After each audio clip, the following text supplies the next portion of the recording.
जो नालो अदब आहे, एहतराम सां खण।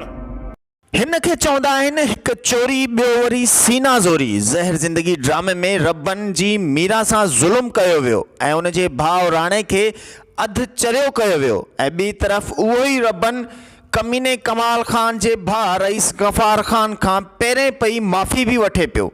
ज़हर ज़िंदगी ड्रामे जे लिखण वारे राइटर कमाल करे छॾियो आहे। शैताननि जे टोले में कमीने कमाल ख़ान जो एतिरो त शैतानी वारो किरदारु लिखियो वियो जो कमीने कमाल ख़ान रबन ऐं राणे जी ज़िंदगी बर्बाद करे छॾी ऐं उन जी मीरा रबन जी मीरा खे चिरियो करे छॾियो ऐं राणे खे अधु मौत मारे छॾियो। पर उनखां पोइ बि वीचारो रबन पंहिंजी भेण पठाणीअ जो घर आबाद करण लाइ पोइ बि कमीने कमाल ख़ान जे भाउ खां माफ़ी वरिती। आख़िरकार ज़हर ज़िंदगी ड्रामे लिखण वारे रबन ऐं मीरा जी ज़िंदगी बर्बाद करण खां सवाइ ॿियो हिन ड्रामे में लिखियो ई छा आहे?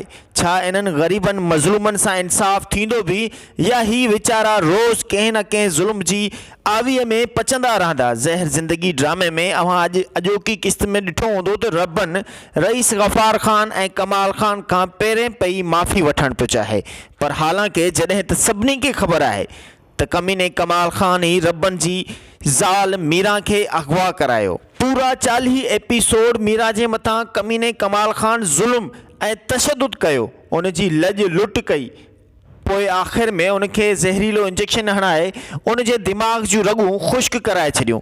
ज़हर ज़िंदगी ड्रामे में न सिर्फ़ कमाल ख़ान मीरा जी ज़िंदगी ज़हर करे छॾी पर रबन जे भाउ राणे जी ज़िंदगी बि ज़हर करे छॾी। जॾहिं त राणे खे हुन पंहिंजी ज़िंदगी जा सॼा राज़ ॿुधाया, पंहिंजा सॼा ॾोह जुर्म क़बूल कया।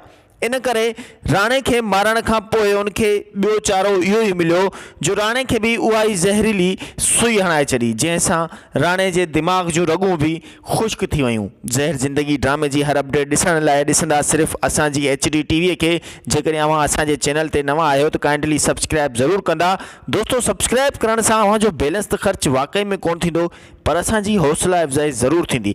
ऐं ज़हर थी वई ज़िंदगी नओं ड्रामो असांजी HD TV यूट्यूब चैनल ते पेश कयो पियो वञे, जेको हर जुमे ते शाम 7 वजे हलंदो आहे। ज़हर थी वई ज़िंदगी ड्रामे खे ॾिसणु न विसारींदा छो त हीउ ड्रामो ज़हर ज़िंदगी ड्रामे जे अंदाज़ सां आहे।